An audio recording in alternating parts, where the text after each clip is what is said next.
The Seven Sorrows by Ted Hughes. The first sorrow of autumn is the slow goodbye of the garden who stands so long in the evening, a brown poppy head, the stalk of a lily, and still cannot go.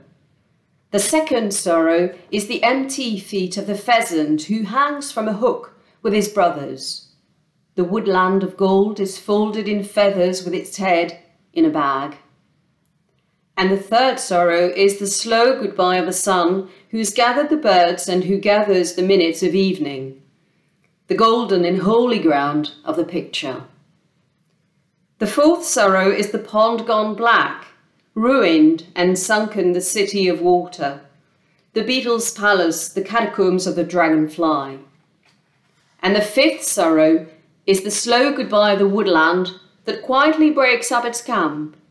One day it's gone. It has left only litter, firewood, tent poles. And the sixth sorrow is the fox's sorrow, the joy of the huntsman, the joy of the hounds, the hoofs that pound till earth closes her ear to the fox's prayer. And the seventh sorrow is the slow goodbye of the face with its wrinkles that looks through the window, as the year packs up like a tatty fairground that came for the children.